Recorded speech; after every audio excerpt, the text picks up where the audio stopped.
everybody, welcome to the Conan Epic Show. Start over, just keep going, I just want to hear it. Everybody, welcome to the Conan Epic Show. This week we are going to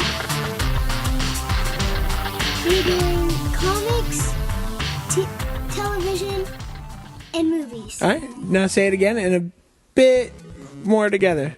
Okay, everybody, welcome to the Conan Epic Show.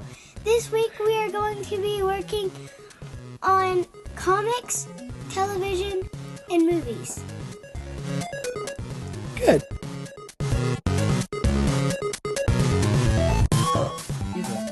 You're excused.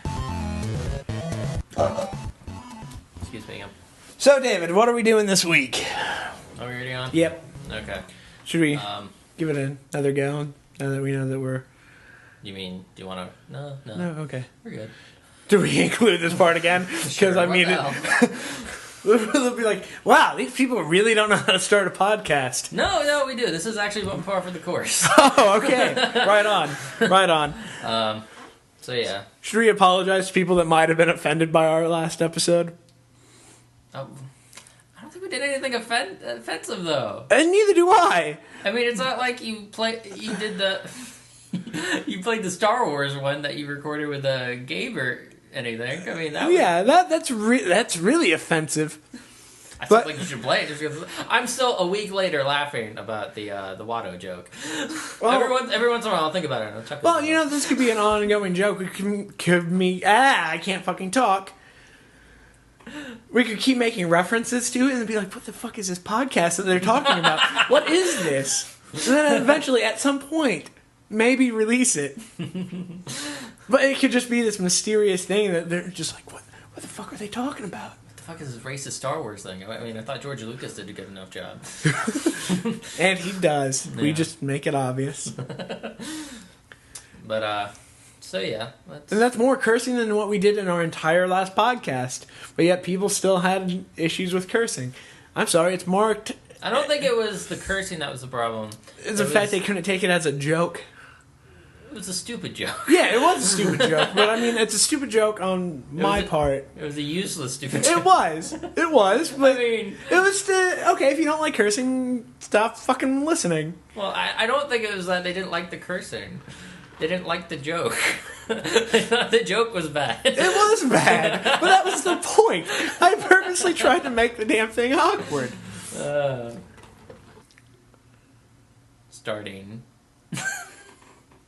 Starting now. Hi, everybody. It's David. And David. So we're back. My hands are cuffed behind the chair. So I don't tap the goddamn table again. Hopefully, I don't think it turned out that noticeable, so you're kind of lucky. Well, yeah, that's because you did something to it. I did do some stuff to it, but yeah, I mean... I don't know. They could just be confused. They might not know what the hell we're talking about, even though we did make a joke to it. Yeah, so they time. know what we're talking about because we spoke about it. Yeah. So, but even then, I don't know if they could hear it. Oh. So anyway. So, welcome back. Yeah. Saw some Scott Pilgrim news today. They just announced that, well, at I think it was Emerald City Comic Con, that Oni's going to reprint Scott Pilgrim, but this time it's going to be in a larger format in hardcover and colored. So about like every 6 months they'll release a new volume, and are they going to be the same volumes, or are they going to be cut down in like halves?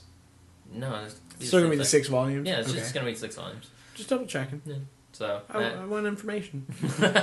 So yeah, there'll be coloring and bonus features in the back that O'Malley's putting together. Like he's gonna write up some essays and stuff. So any additional material in the comic itself? No, I don't think so. No. Okay. Yeah, O'Malley's trying to work on a new graphic novel called Seconds that's supposed to be out next summer at some point. And when I say next summer, I mean 2013 summer, not 2012 summer. I still haven't read Lost at Sea. Yeah. Well, it was definitely an indie piece of work. Like it was, I don't know. It seemed like it was trying to be indie. Yeah.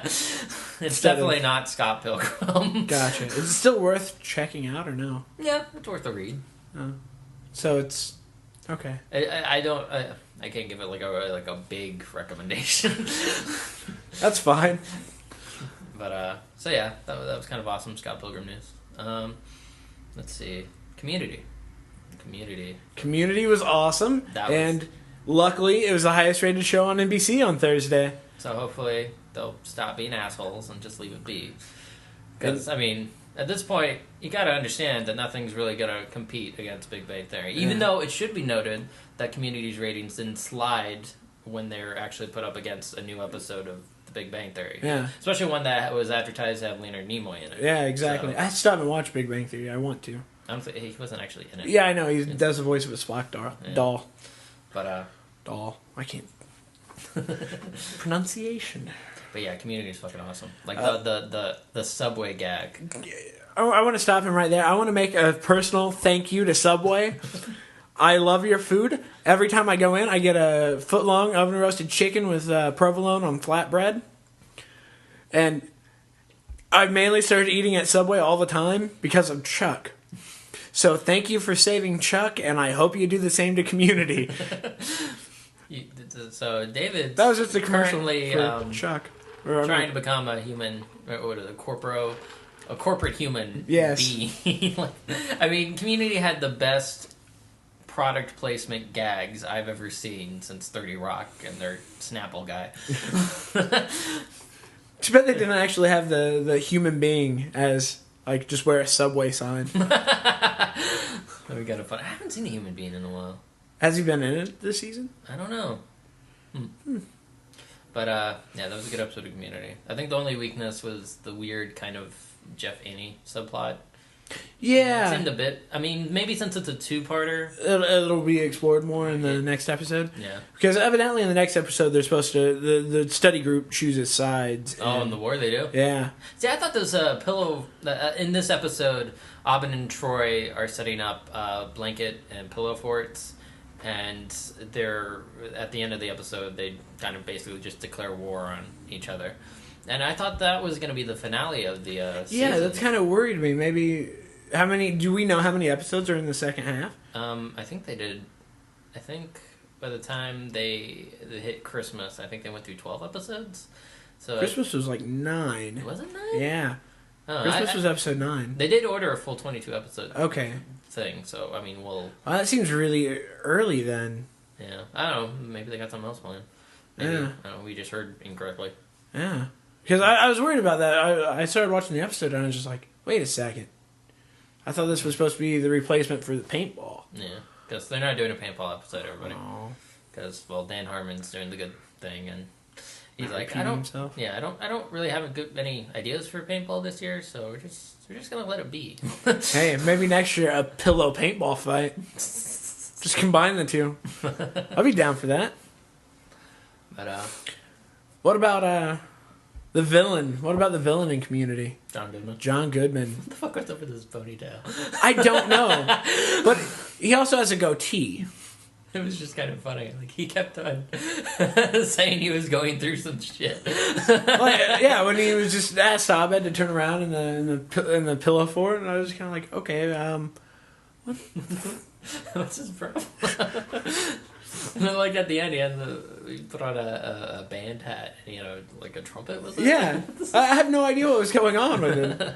And I wonder if it's Mirror Universe John Goodman. The best gag at the entire fucking night, though, was just this throwaway thing from the Dean, where he said, I was Googling record length things, and I found out about this. And he said it so quickly that you almost missed it. And I had to pause it, and she was like, he didn't just say that, did he? I spent like 5 minutes just laughing. I was like, oh my god, that is just genius. And the name of this episode, what was it? Digital insertion in interior spaces or something? Oh, fuck. Where's my phone? I got it right here. Hold on. Okay. I still have your text message. Good. Dead air. Oh, it's not dead air. It's fine. Digital exploration of interior design. Yeah, I mean, it was something you had to think about like after the episode was done, I was watching it on Hulu, and I looked down and I saw it, and I was like, what the hell does that have anything to do with it? And I thought about it, and Britta and the Subway representative have sex, and apparently, like, it was taped sex, like on a recorder, so there wasn't anything visual about it. Like, But we could reenact it here, but but oh, David, no. let me get up for them guts. Oh, your beard itches. But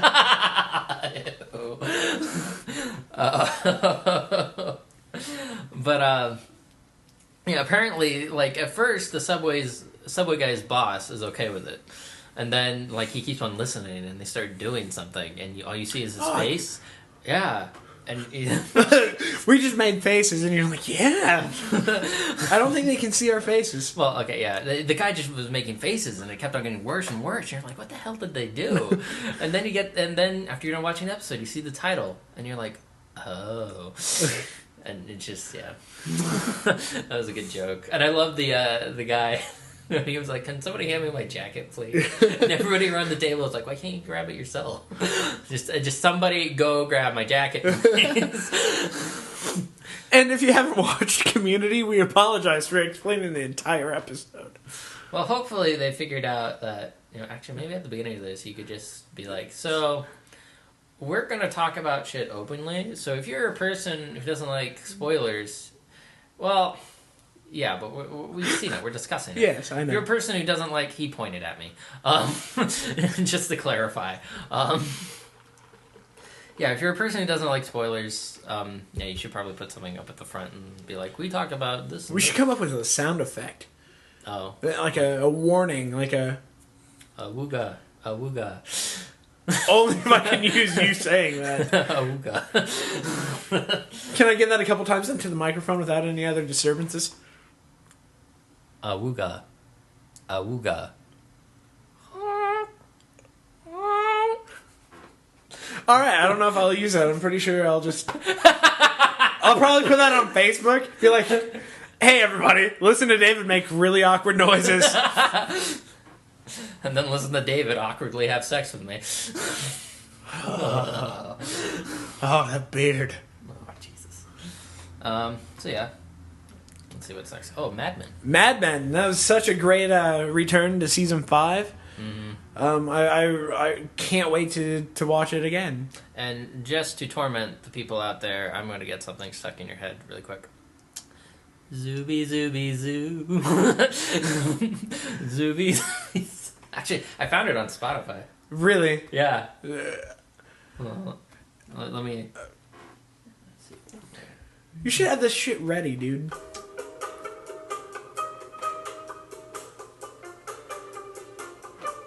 Zooby zooby zoo. Zooby zooby zoo. So, haha. Yeah, I didn't want it to play too long, just in case. In case, copyright. Copyright.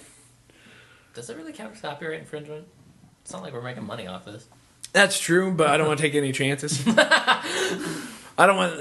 because I want to get it on iTunes. And if anybody knows what the hell is going on with iTunes, please let me know, because it's impossible to upload.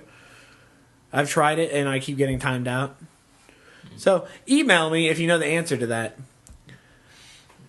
Yeah, so that was a good episode of Mad Men. Especially, I loved Pete. Oh, yeah. And normally, you normally hate Pete. I love Pete. Pete's my favorite character on the show. Well, yeah, now he's cool because He has been the past couple years. Because he seems less weaselly and more competent now. Yeah. Like, back, even at the end of, season 3, when they started... Yeah, when they started, Yeah. or they went to start their own company. Yeah, like, season 3 is the season that Pete really grew on me and actually became a character that, hey, I actually care more about this guy than I do most of the other characters on the show. Which, going back to the season 5 premiere, I did like how we got to see a new element of Don Draper that we actually haven't seen before. With the whole birthday party and him... For once, he actually seems happy, but isn't letting himself be happy. He's finding something to nitpick, almost. Not really. It was a bad idea to do the birthday party. I mean, come on. It was such a great If she as a actually, viewer, it was amazing. yeah, but if you actually knew Dawn, Yeah. you wouldn't do that. That's true, but I don't know. I think you overreacted a bit. Well, maybe a little bit, but like, yeah, I don't know. I probably still would have had sex with his wife. Oh yeah, definitely. Instead of like just going to bed. Yeah. She obviously wanted to have sex, And she's hot, so. That was a really weird thing at the end, though. Oh yeah, When- especially I was watching with my mother. I was just kind of like, yeah, this doesn't happen that often. Okay, no, it does. Yep, But, yeah, it does. yeah, I was like, but it was the first episode like she had ever seen, and I was just kind of like, yeah, this doesn't happen that often. I'm just shaking my head. Yes, You know, it's a really even more awkward thing to watch with your mother. Girl with the dragon tattoo. I left the room. My parents watched it last weekend, and I was just like, yeah, it's about time for me to head upstairs. I know it's coming up. This, but see, I was in a theater, so I couldn't really, leave. I mean, I could leave, but But you hadn't seen it, yeah. and you didn't know it was coming up. Well, I read the book, Oh, and I well- saw the Swedish version, so I knew what was coming. Okay, that's true. But I still wanted to see it just because I hadn't seen Fincher's version of Yeah. it, and it was. That's a harsh movie. It's a very harsh movie, very brutal. Yeah. And what's up with Daniel Craig getting chained up and people doing shit to his manly organs? I didn't even think about that. That entire scene, all I was doing was like, this happened in James Bond. This happened in James Bond. I've seen this before. This guy's gonna get some rope and start slamming Bond's testicles. Ow. That was an awesome torture scene. Though. Oh, I know. It's actually kind of funny. I watched Tintin for the first time last night. Can I stop you and we go back to Mad Men for a second? Oh yeah, sure. Just so it's not coming up later and it's still somewhat close to when we were talking about Mad Men. Betty didn't make wasn't in the premiere at all. I know, and it was such a great thing. It was. I agree. Because she's such a bitch. Bitch. Just a bitch. Sally was in it. Sally's awesome. Yeah. That was cool. Yeah, definitely. What was the time gap? 7 months or something like that. Was it? Yeah. Because his kid seemed awfully bigger. No, that's what happens when you take 15 months off. Do you think it was the same? Well, I'm talking about like his new kid, like his Oh, the baby? the baby. Oh. He was awfully I don't know. big. No. Seemed almost like I know it's only supposed to be a 7-month gap between the end of the 4th season to okay the start because of the fifth. I was like, wow, that kid's a lot older. I wonder if years passed No. because it kind of felt like it could have been. I just figured it kind of just moved to the 15 months. No, and it it was didn't. off air. No, it didn't. That's unfortunate. But yeah, Betty wasn't in it, and I was really happy with that. 2 hours with no Betty? Yay! Yeah, Betty seemed like an interesting character when the series first started, but She just became a bitch. yeah, she almost devolved into, a bitch. Like, at first I felt bad for her. I was like, wow, she seems like a nice wife and whatnot. Mm-hmm. I don't know why Don cheats on her. Don's a pig. Well, yeah. But eventually I was just like, yeah, Don, cheat on your wife. She's a cunt.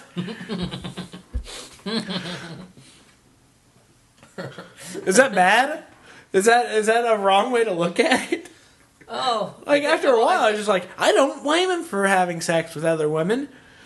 Well, I don't know, especially since Don started dating like better women. Like I wasn't too impressed with the first woman we met, the artist. Oh, yeah. But when he started going out with the daughter who ran the company, the Jewish lady, Oh, okay, yeah. she was awesome. Yeah, she was. It was like, why can't you guys be together? I also liked the blonde from last season. Is that the... Yeah, the blonde. Yeah, I forgot her name though. yeah. But Yeah, I was so pissed at Don at the end of the fucking 4th season when he started dating the secretary. yeah. And I was like, come on! I was like, you got a smoking blonde over here that you have common interests. yeah! I mean... And you're going to go and propose to your secretary? Oh, because she's a good mother? Yeah. Well... That kind of makes sense. No, but God, it's so annoying. And I am kind of glad that Megan, Don's new wife, does seem, more interesting, at least at the beginning of this season. There wasn't any... To me, last season, there wasn't any character. Like, it was like, I have no reason to care about you, but they did a good job of actually making me care this season. Another great scene was when Joan brought the baby in. Oh, I agree. And they just kept passing it around. Peggy and Pete. Yeah. The look on Pete's face when he walked in was just... That was great. I like how the secretary ended up with it. So yeah, what were we moving on to? Oh, Tintin. Tintin. Yeah, what were we talking? Oh yeah, Daniel Craig. Daniel Craig's in it. He plays the bad guy, and the bad guy looks nothing like Daniel Craig. Well, none of them look like the... Yeah, it's just kind of interesting. You gotta almost imagine that the way they filmed Tintin was that they did motion capture, so they got the actors' voices and their movements. They just digitally costumed them and put makeup on, basically. Yeah. And it's almost got to be freeing as an actor to be able to not maybe have to worry about your physicality in such a way. Like, Well, at least maybe your look. physical appearance, because, I mean, motion capture is completely physical. Well, yeah, but I mean, I was watching the special features on that. I couldn't believe how much work they were actually doing. Like, they actually had, like, sets pretty much built that they had to run around.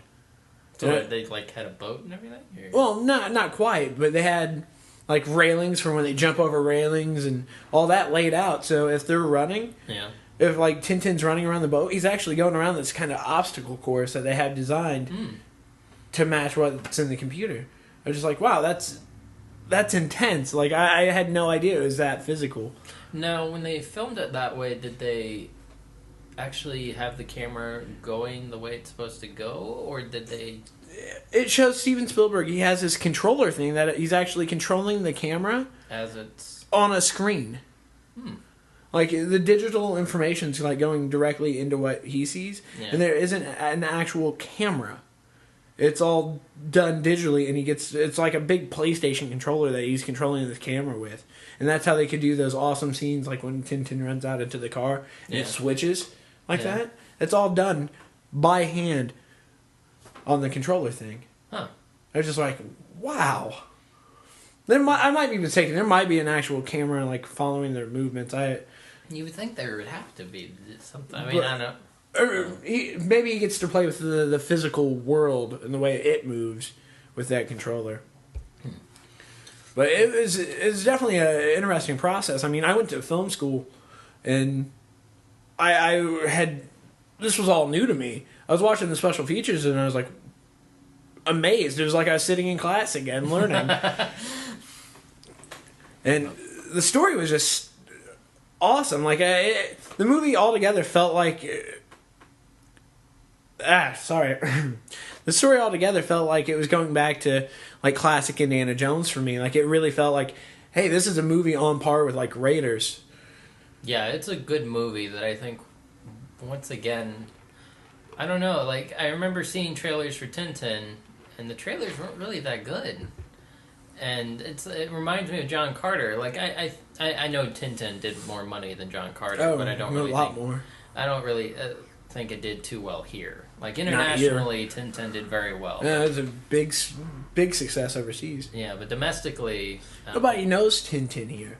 Yeah, but I mean, we got the cartoon in the '90s, and that's basically it. Mm-hmm. I mean, I remember talking to my parents when it was coming out. And they're like, "Is that the one with the dog?"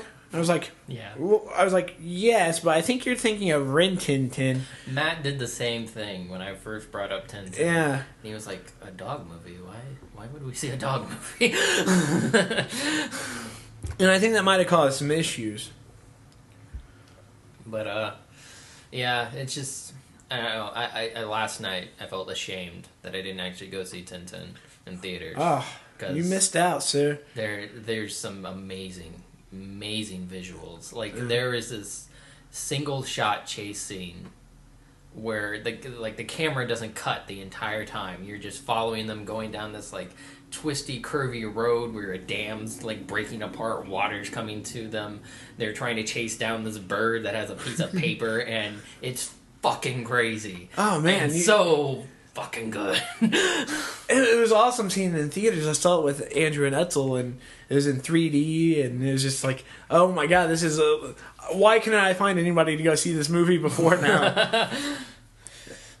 Was that released in IMAX here? Yeah, it was. It was an IMAX 3D. I would have loved to have seen it in IMAX 3D. I don't think it lasted too long. Something else came out a week or two afterwards. That's a problem about IMAX because they only got the limited amount of screens and everybody wants to be on it. Yeah. So yeah, I also watched The Muppets. Yeah. That was funny. I enjoyed it. The best thing about the Blu-ray, it's the best thing and also kind of one of the annoying things, is that when you pause a movie, you want to be able to pause it and then not have anything be on the screen. But have you paused the Muppets? Yeah, you pause it and there's an intermission thing that comes up. Really? And it has the Muppets running around doing stuff. Oh, I have not paused it. Yeah, and it has the old men making jokes and stuff. And then like if you leave it on long enough, they'll start showing previews from the bonus features. Oh, wow. Yeah, a part of me is like, I actually want to leave the screen to go do something, but you're still showing me shit. Oh, man, I'm going to have to go and watch The Muppets and pause my Blu-ray. Yeah, it had a lot of material for something that's just going to be on when shit's paused. Did you get the soundtrack? No, I found it on Spotify, so I was just like, I didn't want to feel the need to deal with it. I have a code I'm not using because I actually had bought the soundtrack beforehand. But, so yeah, that was... So, Amy Adams would be like the most awesome, like, kindergarten teacher ever. Yeah, I made a crack about that where I was thinking, it's really unrealistic that these kids don't want to go on spring break. And then I was like, oh, but Amy Adams is their teacher. I probably wouldn't want to go on spring break either. Because, good God. What's up with Jason Segel dating elementary school teachers? Oh, yeah. Lily. Okay. Lily. Because I was thinking Forgetting Sarah Marshall, and I was like, that he didn't. No. How I Met Your Mother. It's kind of funny if you think about it. Kids are watching The Muppets, and Jason Segel is in it. Yeah. And also at the same time, you go find another movie that he's in, you can see his penis. I know, right? Oh, I completely forgot about that. Yeah, you see it twice. Yeah, twice. Twice. It's been a while since I've watched it. Bookend. And there's Muppets in it. Yeah. You're like, hey kids, you enjoyed the Muppets? Check out this other movie with the same guy and Muppets. And hey, he shows his penis. What's a penis, Daddy? You'll find out. Well, depending on what kind of child you're talking to, you can either say you'll find out or B, look between your legs. Yeah, that's very true. That's very true. Now, I don't know how you were raised. Probably pretty similar to me. Did your parents like censor you from that stuff when you were growing up? Not really. Yeah, same here. Like, I think by third grade, I knew what sex was, and they had everything explained to me. Because my sister got pregnant, and they wanted to explain how my sister got pregnant. But, I mean, if I was young and there would be a full, like, sex scene on TV, yeah, they would make me, like, leave the room or... They didn't do that to me. Really? They just let you watch? Yeah. Oh. Like, I watched... for some reason, when I was a little kid, probably because my sister and my mom did it, I watched soap operas during the summer, too. And they had sex and stuff on there. And, on soap operas? Well, not explicit stuff, but, you know, at that point, I knew what was going on. Yeah. Like, second and third grade, I was like, okay, they're having sex. I mean, I think I imagined it in a weird way. Like, I didn't know the actual anatomy of it. Yeah. Like, I thought... You don't need to explain. Yeah, okay. On. But, yeah, you don't need the hand motions. Yeah, you're right. I don't need the hand motions. But for some reason, I had thought that well, you're right. This is kind of an awkward thing to talk about, isn't it? A little bit. Okay. A little bit. We'll save that for a later date when we get more comfortable. But I remember like watching like the first Terminator, and there's nudity, and they never really stopped me from watching it. Yeah. And they never censored me from language or anything, which, I mean, I turned out all right. Yeah. I mean, I think... I don't understand. There's some people out there whose parents wouldn't even let them watch, like, The Simpsons when they were growing up. Mm-hmm. I'm just like, that's intense. That's weird. Yeah. But, yeah, wasn't But yeah, they let them watch shows like Rocko's Modern Life, which is the dirtiest show I've ever seen in my entire life. What makes Rocco so dirty? Have you watched it as an adult? No. Do it. It's like What? Ren and Stimpy dirty. Okay. I'm just like, wow. What did they do? What's an example? It's been a couple years, but it was just everything was a metaphor for something else. Huh.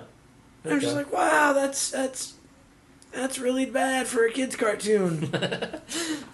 I'm surprised they got away with it, but then again, it was early '90s on Nickelodeon. They had Ren and Stimpy. Yeah.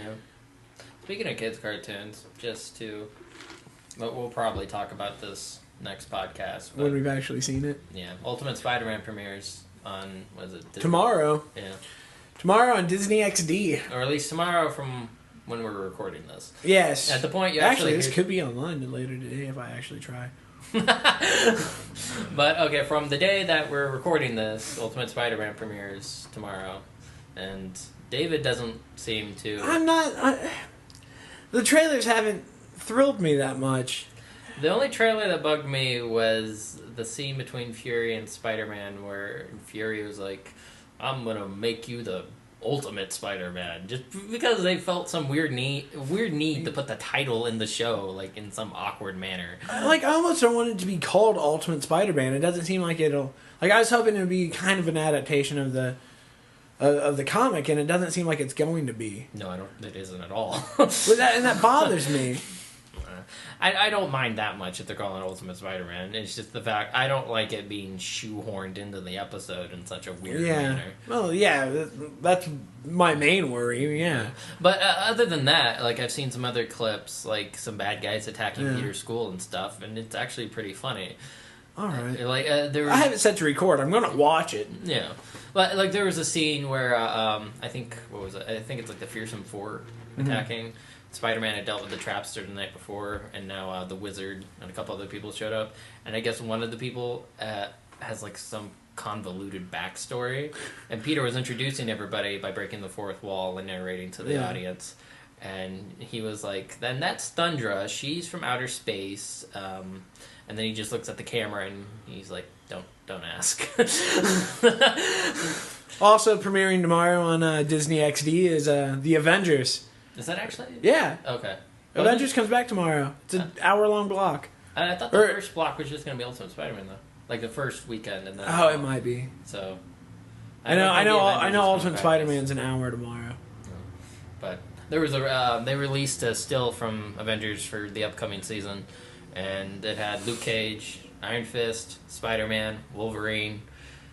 Just the new Avengers. Yeah, and I was like, "Fuck yes!" Awesome. Luke Cage. I'm more excited about Luke Cage being on there than anybody else, really. Is the voice actor playing doing Spider-Man the same as Ultimate Spider-Man? That'd be nice. Give it a little bit of a continuity. Bring back Neil Patrick Harris. That'd be fine. Speaking of Neil Patrick Harris as Spider-Man, what do you think of the MTV Spider-Man series from 2003? It looked gorgeous. I agree. It looked gorgeous. And that's the only good thing. The voice cast was good. I liked the voice cast. Yeah, it's just the plotting really wasn't. Yeah. Well, I didn't like how they half-assed used the movie continuity and the video game movie continuity at that. Yeah, it was kind of weird. They had made direct references back to the Xbox version of the PlayStation game because in it you fought Kraven instead of whatever character was on the PlayStation version, and it referenced back to the fight with Kraven, and I was just kind of like, okay, at least I know he was in it. And then of course they just completely abandoned it. And did you ever hear Bendis' story about that? Cause he was executive producer on it. Yeah, he was listed as an executive producer, but he basically just went to one meeting, and during that one meeting, one of the MTV executives asked, "Does it have to be a spider?" And after that, he looked around the room. I was like, I'm gonna leave. I'm pretty sure I don't want to be involved with this. Unlike the new Ultimate Spider-Man, where right. he's on the writing staff and he's written a few of the episodes that are gonna come out, which is probably part of the reason Luke Cage is in the show. Luke Cage is on the Avengers, right? No, okay, he is an Ultimate Spider-Man. Yeah, as well. part of the premise for Ultimate Spider-Man that's premiering tomorrow is that Spider-Man's being trained by S.H.I.E.L.D. Spider-Man's been running around for like a year now, and Fury wants to make him a better superhero. So longer than whatever he was in the actual Ultimate Spider-Man comic. All I right. think it was about a year. I know. But anyway, yeah, so Fury wants to make him a better superhero, and there's actually like a class of kids that are being taught by S.H.I.E.L.D., and it includes Luke Cage, Iron Fist, White Tiger, and Nova. So Spider-Man's pretty much on a team with those guys. Can I stop you? Shouldn't Nova be being trained by the Nova Corps or whatever? They'll probably explain why he's there. And why is Luke Cage and Iron Fist on there if they're kids? Yeah, that's the weird thing about Luke Cage, because He spent time in prison. that's where Luke Cage got his powers. He got sent to prison for a crime that he didn't really commit, I think. I don't remember. But yeah, he was in prison and he volunteered to shorten his sentence to go under a experiment, which gave him his bulletproof skin and slight super strength. And but that obviously happened while he was an adult. The Luke Cage in this show is a kid. And you're kind of like, well, where did he get his powers? Maybe he's in Get it from juvenile. beyond. He's in juvenile and they're experimenting on minors. He don't have any parents. He doesn't. He signed his rights away when he committed that crime. So we're gonna experiment on minors. That's how I see it in my head. I hope that's true. I would die laughing. Another cool thing about the show is Agent Coulson, who was introduced to the world in the Iron Man movie, was never in any of the comics or anything, but Agent Coulson, voiced by the same actor, Clark Gregg, is going to be on the show. He's going to be Peter's undercover principal, who he's actually the principal, but he's also a S.H.I.E.L.D. agent. That'd be an interesting way of, okay, you can't have the Spider-Man movies tie into the Avengers Cinematic Universe, but I think I'd be completely okay with them having that cartoon technically be part of the cinematic universe in a way. Even if it doesn't affect what happens in like the movies, but the movies kind of have an effect on the TV show in a way. In a way, not directly, but where they could possibly coexist. I think that would be a... I think I know Iron Man and Thor are going to show up later in the series, so I guess it depends on how they treat them. Yeah. Like if... Well, yeah, we'll see. So, anyway. Computer's getting hot. No. I'm sorry. It's alright. It was just... See, now this is something that should be edited. Yeah. Definitely. So anyway, now we're going to switch the conversation over to comics. Comic books. So, a few weeks back, David advised that I should buy Avenging Spider-Man #4. And what Avenging Spider-Man basically is, it's Marvel Team-Up, but you can't sell Marvel Team-Up, so you call it Avenging Spider-Man and have Spider-Man in every issue. I mean, Spider-Man was in every issue of Team-Up anyway. Yeah. But, so anyway, this issue has Spider-Man and Hawkeye teaming up, and for some reason Captain America assigns them to go out patrolling with each other. And after reading it, I was a little confused why David wanted me to read it, because I really liked it.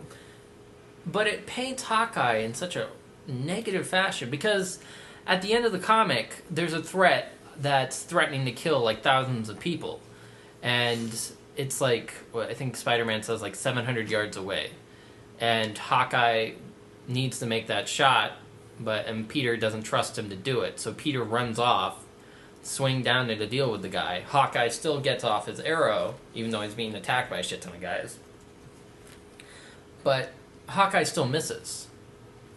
And that's the thing about Hawkeye, though, is that he shouldn't miss. And the fact that he does miss, it sort of... it sort of seems to me like he shouldn't be an Avenger because he does have that possibility of missing.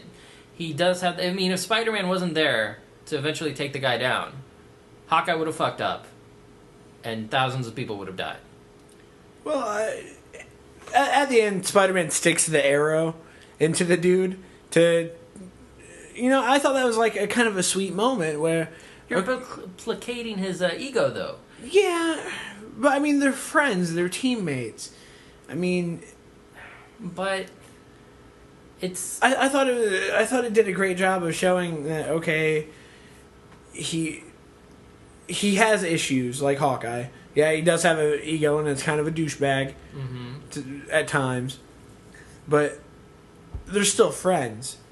I mean, if you were to do that and you were having a really bad day, I'd probably stick that arrow in the guy to make you feel better. But they're dealing with people's lives.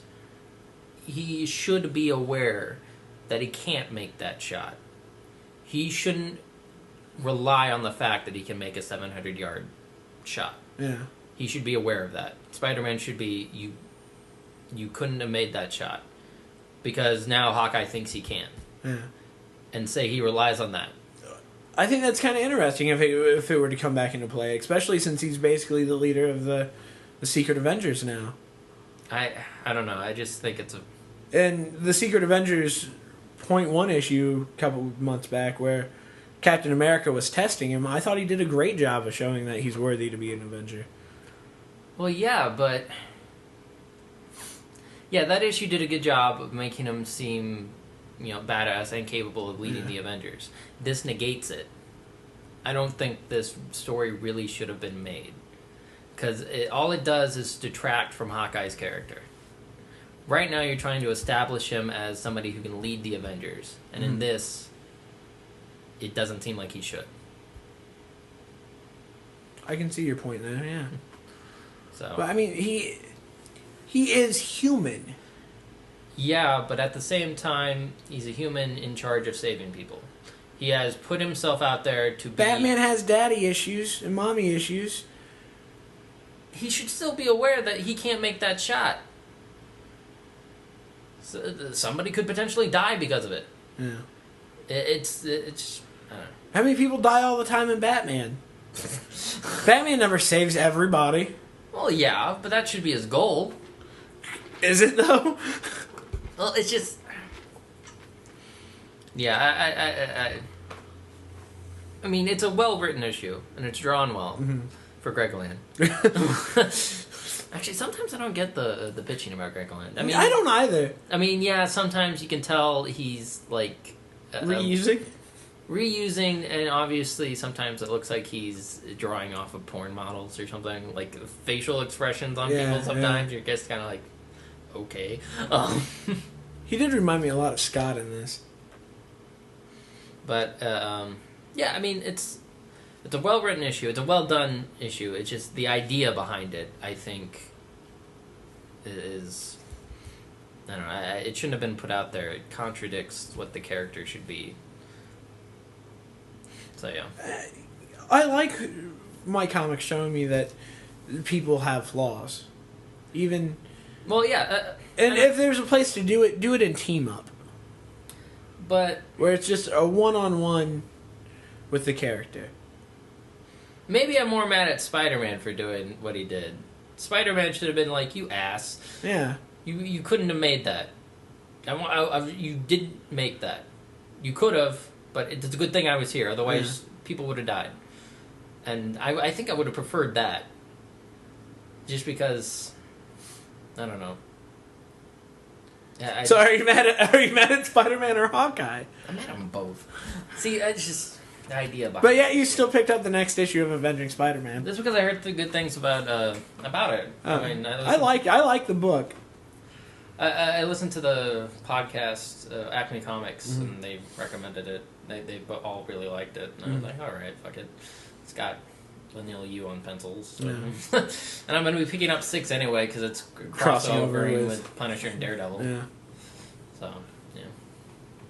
So anyway, so me and David were having a discussion on how we should do comics now because last week it did seem a little one-sided. because at this point of the week, I'm the only one that's actually read the books that have come out. I don't have a way to. I can't go to the comic book store until the weekend, and we record on Saturdays. So by the time that we record, I haven't read comics yet. So Yeah, so it's kind of, in a way, kind of turns into him just listening to me talking and ruining all my comic books for the week. Like, outright calling Green Lantern Corps.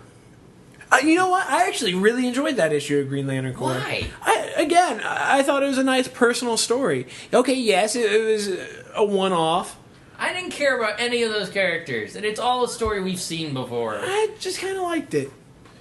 And the brother was retarded. The brother was retarded. And then I don't mean that as an insult. Yeah, the brother he really was. Even though I guess we should be using the more... He's an alien. They might have different... But no reason to be politically correct to an alien. I mean, it was a pointless issue, and I almost feel like Jon Stewart didn't really grow in any way. He was just stuck in an awkward situation trying to deal with the family. I liked Jon Stewart realizes what he did. Yeah. And he's just trying to deal with it. I mean, he did what he had to do. Yeah. But and he had to face that, and I liked it. I liked it. It's kind of funny when you think about the amount of Green Lanterns that Jon Stewart has killed in the past year. And two. I think he's gonna start. Well, I don't know. How many did Hal kill when he went batshit crazy? All of them? Was it really all of them? Then how did they all come back? Think of what happened. I mean, think of all the lanterns that might have been flying through space when he basically destroyed the Lantern Corps. All those rings were probably deactivated as they were flying through space. He probably killed a shit ton of lanterns. And then there's all of them that were in the lost sector or whatever. And Alright, so because David hasn't read anything, I'm going to put this pile of comics over here. And I pulled up a list of what's coming out next week. So... should we do like a top 10? Like a... Oh, I guess. I was just kind of going to go through it. Out of the stuff we actually read. Oh, okay. Be like, that'll work. So Action Comics number 8. I stopped picking up Action Comics. What about you, David? I like Action Comics. Even though it's Grant Morrison and I like it. It's weird. Grant Morrison is a very hit and miss writer for me. Yeah. He for always feels like I'm jumping into the middle of something. And I don't... that's the one thing that bugs me about him. Like I have such a hard time following what he's doing 80% of the time. And maybe the only reason I'm still getting it is the fact I've never gotten Superman on a monthly basis. I think this is the longest streak in which I've ever gotten Superman. Just because either they start a mega crossover event like New Krypton, where I feel I have to get everything, and then I stop. Well, you do have to get everything for that one. They fucking numbered everything, so you had to get everything. I know, and I stopped at part 15. I was just like, I can't afford this anymore. And then I started getting Action Comics at issue 900, and then the damn thing ended. Okay, and I was getting Straczynski's Superman for some weird reason. I got Straczynski's Superman. Not for some weird reason. Well, I got it because of him. Yeah, Straczynski... I kept reading it for reasons unknown. Yeah, I dropped that one. Because that was... I don't know what the fuck he was thinking of that. And then what was the point? Nothing, because they just relaunched Superman after. Yeah, they did the same thing with Wonder Woman. Straczynski was the writer on that for a few issues, and it was just plot and script by somebody else. Yeah. And they go through the trouble of doing these...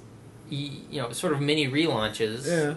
And maybe because they failed so poorly that they had to reboot. It's just, I don't know. But yeah, back to Grant Morrison. I like his Batman stuff. Yeah. But I think it's missing, some heart to it. His Batman stuff? Yeah, I was watching Under the Red Hood. Mm-hmm. And... yeah. Wasn't Morrison. I know. I know Okay. it's not. It was by Judd Winnick. Yeah. And, yes, that Judd Winnick. That was on one of those TV shows. In Morrison's run, yeah, I think really compares to Red Hood Joker and Batman being in the same room, and Jason asking, why is he still alive? Yeah.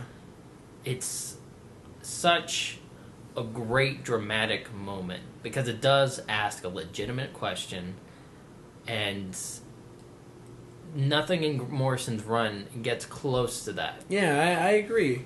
It is kind of missing that personal... Like, I can't think of anything that has really stands out as being such a impactful personal moment. And, like, even the entire time he's been writing it, the only thing I could really, like, that stands out isn't even in a book that he was writing. I'm just trying to think of something from that time frame. And that was Paul Dini's Heart of Hush. Mm-hmm. From that entire couple years there, that really stood out and had like holy shit, this is fantastic. Yeah, and even right now, like what Scott Snyder's doing on Batman is better than what Morrison's doing, mainly because it's actually, it's almost sort of attacking the character of Bruce Wayne, like challenging him in a way that I feel Morrison's run hasn't really done. I mean, I guess a lot of people would probably bring up like R.I.P. Yeah, and R.I.P. is. I hated R.I.P. I feel like I should reread R.I.P.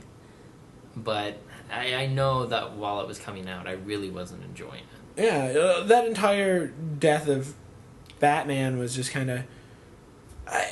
It doesn't read well issue to issue, and you're writing something that should read well issue to issue. And what was it, like 6 months later they did, after he's already on his way back, they did those 2 Final Crisis tie-in issues that came out so far later. Yeah. That would have made the flow so much better between Batman R.I.P. and Final Crisis, where he actually dies. Mm-hmm. And I was just kind of like, oh, I would have loved reading this when it took place. Yeah. Anyway. So yes, we have issues with Grant Morrison. Let's see what else is coming out.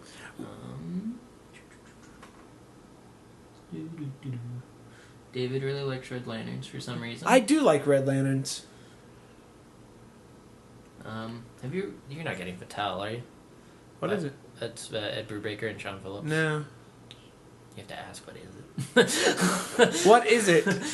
It's, well, instead of doing another volume of Criminal or Incognito, Brubaker and Phillips are doing a series over at Image, just because, I don't know, Brubaker wanted to do one at Image. And it's sort of... It's a crime story, but it involves, like, Cthulhu, Lovecraft crap in there. Interesting. Yeah, it's something that's probably going to read a lot better in trade, honestly. All right. But well, I'll definitely, if you enjoy it, I'll definitely pick it up on recommendation. I mean, it looks gorgeous. Oh, I mean, I Sean assume Phillips, so. good God. Yeah. Let's see.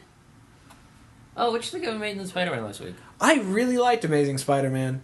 I don't get your issues with Dan Slott. I don't like this voice for Peter. Really? Yeah. Or maybe, like, I was also thinking about the fact that at this point, like, a part of it really likes the relationship drama in Spider-Man. Which hasn't been there? Yeah, ever since, like, at the end of Spider Island, once him and Carly broke up. And I kind of miss that. Like, I do miss it. I miss her. Mm-hmm. I miss having her there. So, I don't know, like... Maybe there is a problem with having Peter have a good life. Yeah? It almost makes it kind of boring. Well, I'm assuming that's all going to go to shit real soon. Yeah. But I even liked the end, except the new spider armor was kind of odd looking. But I really liked it where the Avengers are all talking and they're like, how the fuck are we going to deal with this? And Spider-Man just is like, Avengers assemble. And he's wearing his new spider armor. I was just like, holy shit, this is awesome. Yeah, he was like, what the fuck are you people sitting around a table talking about this for? We have to go deal with it. And I did like the global threat that was finally there in Spider-Man. Mm-hmm. And that Doc Ock is, okay, he's dying. let's take the world with me. Pretty much. Well, it's not that like he wants to take the world with him. He wants the world to admit his genius. Yeah. He wants his ego stroked before he dies. Yeah. Which is why he did that thing with Tony Stark Mm-hmm. back in Invincible Iron Man. He wants his ego stroked before he dies. Yeah. That was a good couple issues. Of Oh, I agree. And it just felt dropped. It felt like they just dropped it. Oh, fucking Grey Gargoyle's attacking. I'm gonna go deal with this. Fuck you. Well, no, I thought the story ended well. I didn't feel it was dropped. I felt cheated. I don't know why. Maybe I should reread it. Excuse me. Because at the time I was reading a chunk of Iron Man. I was like 4 issues behind at that point and got caught up and whatnot. I don't know why, but I had a massive stack of comic books for a while. I think I went like 3 months without reading anything, except for like essentials like Avengers or whatnot. So let's see. Ooh, brilliant. Yes. I'm not picking it up. Why the fuck not? I don't know. It's Bendis Bagley. Come on. I don't know. Hey, you say that, but even you didn't like Assembled. Well, yeah. But Brilliant's been pretty good. And Casanova. Kyle says it all. Casanova. You don't read Casanova. I don't read Casanova. You have a hard on for Casanova. Everybody should have a hard on for Casanova. That thing's fucking brilliant. Brilliant. Oh yeah. Daredevil. You don't get Daredevil either. I like Daredevil. I read quite a bit, but I don't buy it. Which I don't know why, because every other issue it's tying into another book I'm getting, and I have to buy it. There is the last couple of issues of Daredevil had a brilliant piece of comic writing by Mark Waid, where the first issue of this like 2-parter, Black Cat and Daredevil have been sleeping together. She gets around. And there's an image of them like kissing and making out, and at the same time on the other side of the page there's a panel of Daredevil sniffing his fingers, but he's not actually sniffing his fingers for the reason you think he's sniffing.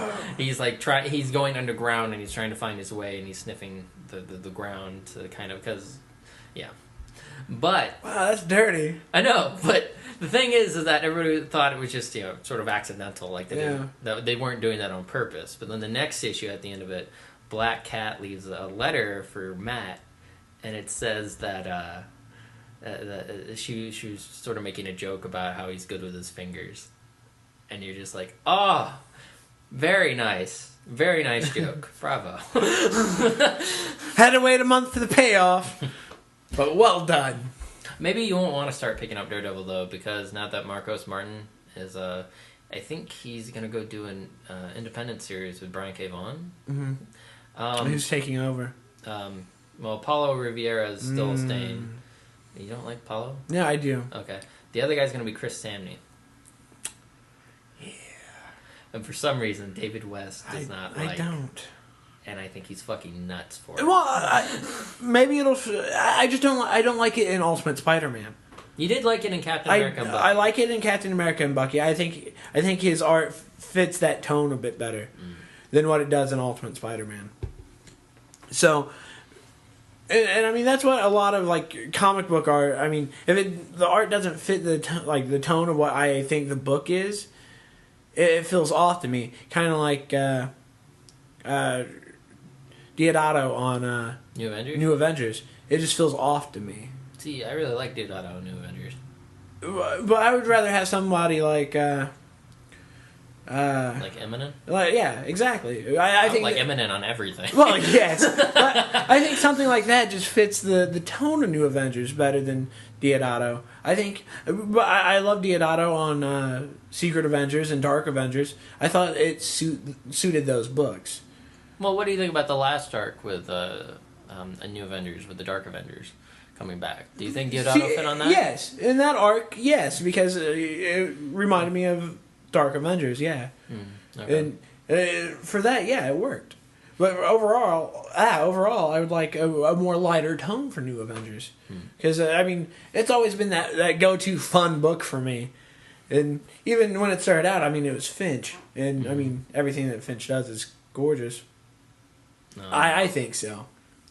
Man, What? have You don't? seen the facial expressions that he does? He's got like 3.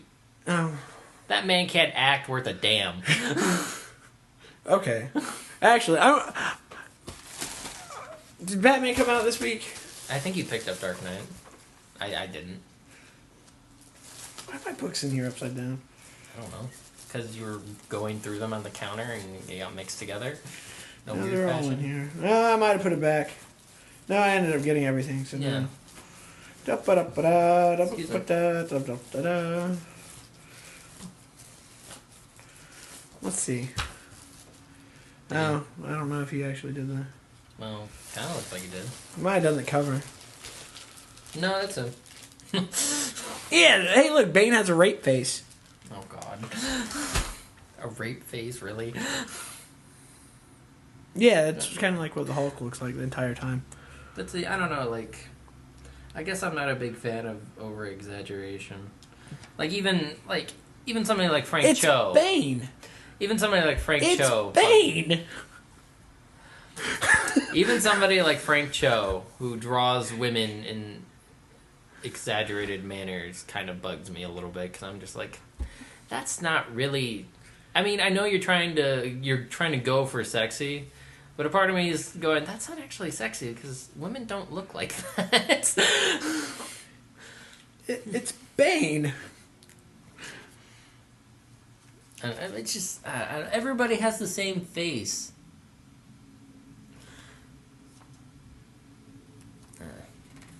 See, now this counts as dead air.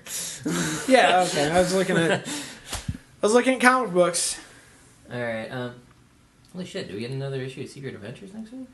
Did it just come out? Yeah, it came out this week. Well, Marvel is like double shipping to get everything out. But in no, time this is for- 24. Huh? That must be incorrect for some reason. Because this is 24. 24 is in my hand, Oh. so it's not coming out next week. Maybe they pushed it out earlier to get it out before AVX. No, potentially. Get Ultimate Spider-Man next week. I like Ultimate Spider-Man. Excuse me. Yeah, Ultimate Spider-Man's cool. I mean, I don't know. I think maybe at this point it is a little slow. Like, I know you're probably going to give me shit for this, but I kind of wish the Ultimate Universe would just kind of end. I probably wouldn't mind that either. I'm a bit worried about the Spider-Man thing coming up in the June. Do you think it's fine? Do you think they finally ran out of ideas and they, like they said, that And then they're gonna do a crossover. they're going to do a crossover? It's got Bendis and Sarah Pichelli on it, and yeah. I don't know. I mean, I would love for the return of Ultimate Peter Parker. That'd be completely fine with me. No, it wouldn't be fine with me. They killed him. He's dead. They went through all this trouble. I think what the Spider-Man's going to be, though, is Amazing Spider-Man I hope not. and Ultimate Spider-Man. I hope not. If I had to choose between Amazing Spider-Man or 616 Spider-Man meeting Ultimate Spider-Man or Return of Ultimate Peter Parker, I'll take the Return of Ultimate Peter Parker.